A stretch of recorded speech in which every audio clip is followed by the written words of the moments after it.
কথা কি বোঝা গেছে? কোথায় গেল এমপির আশা? ওরে খুদা রে, জো মাইক ভালো থাকো না থাকো, ডাল বড় আছে।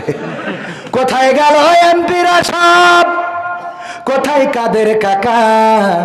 তাদের সারা দেশটা এখন লাগে ফাঁকা ফাঁকা। পালাবো না, পালাবে না, পালাবে না, যাই না তবু দেখা।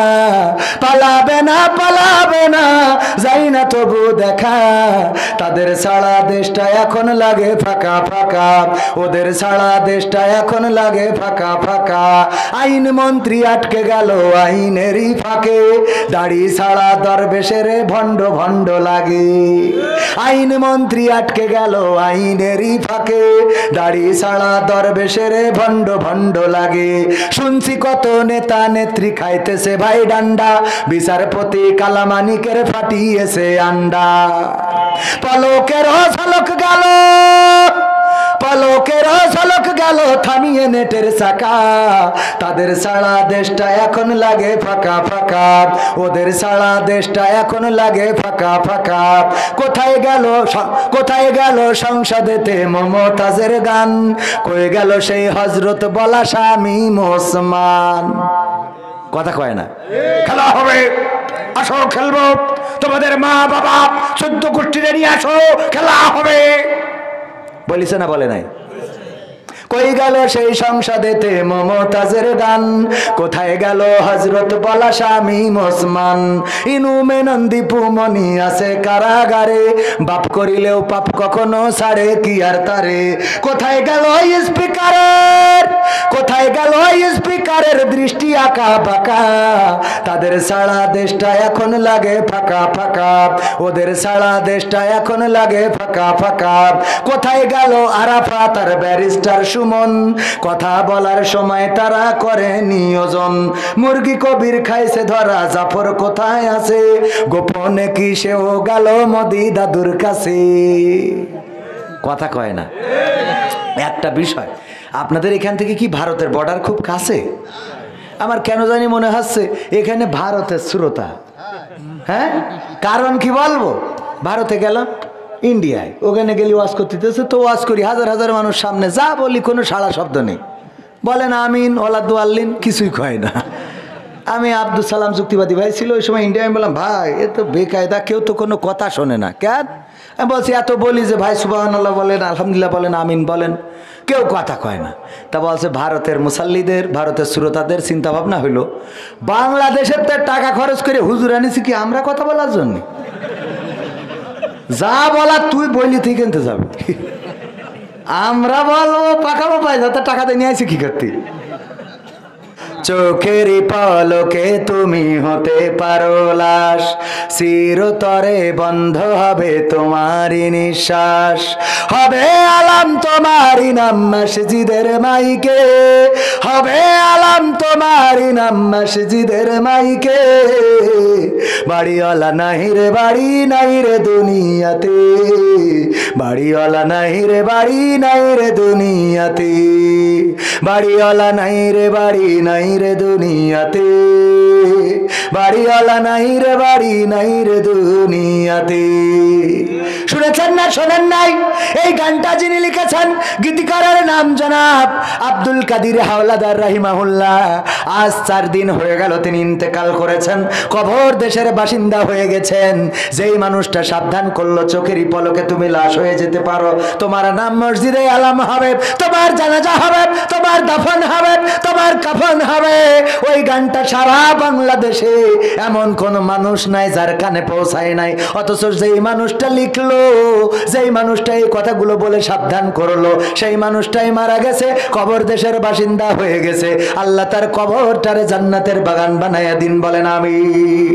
ওগো আমার ভাইরা, ওই মুরব্বী চিন্তা করলো আহারে 1 সপ্তাহ বাঁচবো কি বাঁচবো না, আবার 1 সপ্তাহ অপেক্ষা করা লাগবে, পরের সপ্তাহ আবার অপেক্ষা করেছে, মসজিদে গেছে রে, যে দেখে আবারও সেই মুরব্বী বসা, রাগ হবে না? এরপরে চিন্তা করলো 1 কাজ 3 বার করে দেখবো, তাতে যা হয় হবে। 3য় সপ্তাহে যে দেখে তাও এই মুরব্বী বসা, ওর মিজাজকে খাবো খাই, এই মুরব্বী তোমার বাড়ি কোনো কাজ কাম নেই, শুক্রবার হলেই তোমার আগে এসে বসেই থাকা লাগে তোমার। তাও আছে কেন সমস্যা? বাস আমি গরিব মানুষ, হজে যেতে পারবো না, এই জন্য হুজুরের কাছে ফতোয়া পাইছি যে জুম্মার দিন যদি শুক্রবারে আগে আসি তাইলে আল্লাহ একটা কবুল হজের সোয়াব আমল নামায় দিয়ে দেবে। তো আমি কবে মারা যায় এই কারণে এই তার মা ছিড়িস নে ভাই, গরিব মানুষেরা মেয়েরিয়ে তক্তা বানাবানে। তো এখন আমি গরিব মানুষ, কবে মারা যায় না যায়, হায়াত কখন শেষ হয়ে যায়, 3 সপ্তাহ ধরে চেষ্টা করতেছি। আমি এসেই দেখি তুমি বসে আছো, এসেই দেখি তোমার সমস্যা কি? তা বলছে তোমার খুব দরকার সোয়াবের। বলছে দরকার, বলছে টাকা যখন নেই অসুবিধা নেই, নিকে তো করতে পারবো। বলছে এটা পারবো। তাহলে এটা নিকে করো, তোমার কবুল হাজার সোয়াবের রাস্তা হয়ে যাবে। তো ও চিন্তা করেছে এই সপ্তাহের মধ্যে তাহলে নিকেই করবো। তো ও বুঝাই বাজাই আর একটা বিয়ে করেছে। করার পরে পরের জুম্মাই ওই মুরব্বী যেটা আগে বসে থাকতো ও যেই দেখে এই লোক বসা, এইসি বলছে কি ব্যাপার, হ্যাঁ গো তাহলে কি আজকে পাইসাও সোয়াব? তো বলছে বাবা সে কথা কইও না। কেন? তো বলছে ওই বিয়ে করিয়ে দুডোর গুতো নীতি আমি সে ফজরে আইসি আর এখনো বাড়ি যাইনি, দুডোর অঞ্জালাই ফজরে আইসে বসেছি মসজিদে আর আমি বাড়ি যাইনি, যাবো না আজকে। তার তো সোয়াব হয় হোক না হয় না হোক। তো সাইডে যে বিয়ে করার জন্য ঝুল মারলেন যে সাইডে দুটো করলেই তো মসজিদে বেরোতে পারবেন না, 3টে করলে ছাদের ভার উঠা লাগবে, 4টে করলে মাইকি টাঙাইতে হবে। আপনাদের কি এরকম নিয়ম?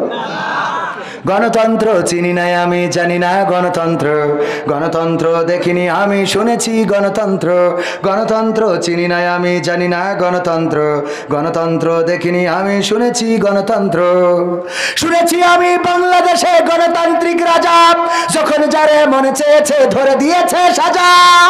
শুনেছিলাম আমি বাংলাদেশে গণতান্ত্রিক রাজা যখন যারে মনে চেয়েছে ধরে দিয়েছে সাজা। কাউকে দিয়েছে ফাঁসির দণ্ড রেখেছে আয়না ঘরে, কাউকে আবার লাশ বানিয়ে ভাসিয়েছে সাগরে। কাউকে দিয়েছে ফাঁসির দণ্ড রেখেছে আয়না ঘরে, কাউকে আবার লাশ বানিয়ে ভাসিয়েছে সাগরে। করেছে এসব কিসের জোরে, ছিল কি দাদার মন্ত্র? কেমন গণতন্ত্র ছিল, কেমন গণতন্ত্র, গণতন্ত্রের আড়ালে ছিল দাদার ষড়যন্ত্র। কেমন গণতন্ত্র ছিল, কেমন গণতন্ত্র, গণতন্ত্রের আড়ালে ছিল মোদির ষড়যন্ত্র। দেখেছি আগে নির্বাচনে লাগতো টাকার নোট, শুনেছি আগে নির্বাচনে লাগতো টাকার নোট, দেখেছি আমি ভোট করিতে লাগেনি কোন ভোট। কথা কয় না, ভোট লেগেছে। এক চাচা গেল ভোট দিতে, যাওয়ার পরে ভোটের দায়িত্বে যারা আছে বলছে বাবা কেন এসেছেন কষ্ট করে? কয় ভোট দিতে আইছি। কয় ভোট দিতে আইছেন, বাড়িতে রওনা দিয়েছেন কখন? কয় ফজরের নামাজ পড়ে বেরোইছি। কয় আমরা তো তাহাজ্জুদ পড়ি কাম সেরি ফেলিস, আমাকে তো তাহাজ্জুদ পড়িতে সে কাজ করা শেষ। তা বাবু হয়ে গেছ? তাহলে হয়ে গেছ মানে কি শেষ? শেষ। আচ্ছা তাহলে বাবু একটু কালি লাগাই দাও না, এবার বৌমা খাবেন আমি বুঝি না, কালি লাগাই দিয়ে চলে যাচ্ছে। ডাক দেওয়া চাচা শোনেন, শাশির জন্য আবার কষ্ট দিয়েন না। পাশে তোমার শাশির ভোটে দিয়ে গেছ। তো ও মনে করছে কি দেখি, যাই হোক পাগল ছাগল মুরব্বী মানুষ বুঝাই দিই। বলছে হ্যাঁ হ্যাঁ হ্যাঁ দিয়ে গেছে। দেখো কত বড় নেমো খারাপ গো, কার সাথে সংসার করেছি আল্লাহ, আল্লাহ তুমি ওর সাথে আমার জান্নাতেও নিও না। তো যারা প্রিজাইডিং অফিসার বলছে বাপু কি হইস কি বা শাশির পরে এত রাগ কেন? বলছে রাগ করবো না বাজান, আজ 12টা বছর হয়ে গেল মরি কব্বরে শুয়েছ, তাই এসে যখন ভোট দেখেছিস তো আমার সাথে দেখা করে যাবি না? তুই ভোটটা তো দিয়ে গেছিস, তাই দেখা করিয়ে যা আমার সাথে, আমি বুড়ো কেমন করিয়ে থাকি। কথা কি বোঝা গেছে? শুনেছি আগে নির্বাচনে লাগতো টাকার নোট, দেখেছি আমি ভোট করিতে লাগেনি কোনো ভোট। ভোটের আগে পাশ হয়েছে মন্ত্রী মিনিস্টার, লাগেনি মিছিল, লাগেনি মিটিং, লাগেনি তো পোস্টার। নির্বাচন কমিশন ছিল ইন্ডিয়ার পাঠানো কোন যন্ত্র। কেমন গণতন্ত্র ছিল, কেমন গণতন্ত্র, গণতন্ত্রের আড়ালে ছিল রয়ের ষড়যন্ত্র। কেমন গণতন্ত্র ছিল, কেমন গণতন্ত্র, গণতন্ত্রের আড়ালে ছিল মোদির ষড়যন্ত্র। বিরোধী দল যারা সংসদে ছিল তারা ছিল পোষা ময়না, দেশ জ্বলে পুড়ে হয়েছিল ছাই তবুও তো কিছু কয় না। বিরোধী দল যারা সংসদে ছিল তারা ছিল পোষা ময়না, দেশ জ্বলে পুড়ে হয়েছিল ছাই তবুও তো কিছু কয় না। শাসনে ছিল না সততা নিষ্ঠা, বিচারের ছিল না মান, সংসদে বুঝি তাই শোনা যেত মমতাজের গান। ঠিক না বেঠে? মমতাজের গান শোনা গেছে না যায় নাই? মমতাজের গান শুনলাম সংসদে আমার নেত্রী রে তেল দিয়ে কত গান শুনাইলো, আর মমতাজ আপা এখন নীরব হয়ে গেল, নিস্তব্ধ হয়ে গেল, কোনো গান এখন আর শোনায় না। প্রথমে আমি একটা গান গেয়েছিলাম যে আপন বলে পৃথিবীতে কেউ নেই, মনে আছে না নাই? মনে আছে? অথচ দেখেন মমতাজের মতো নেমো খারাম অনেকেই হইতে পারে না। মনির খানের নাম শুনেছেন না শোনেন নাই? তার নায়িকার নাম কি একজন বলেন? এটা তো মুখস্থ থাকতে হবে। অঞ্জনা, এই অঞ্জনা যখন ছেকা দিয়ে চলে গেছে তখন মনির খান তার নাম ধরে গান গেয়েছে না গায় নাই? জানে যে আমি এখনো বিয়ে করিনি, বিয়ে করার পরে আমার স্ত্রী জানবে যে আমার অঞ্জনা নামে কেউ ছিল, তখন বাড়ি ফাটাফাটি বাঁধবে না বাঁধবে না? এরপরে ও অঞ্জনা তুমি কথা রাখলে না, চলে গেলে মনিরামপুর দিয়ে ঝাপা পাওয়ার পার হইয়ে। অঞ্জনা, ঝাপা পাহাড়ে আসলাম তোমার পাইলাম না অঞ্জনা। সব গানে অঞ্জনা আছে না নাই? অঞ্জনা অঞ্জনা করে গোটা বাংলাদেশের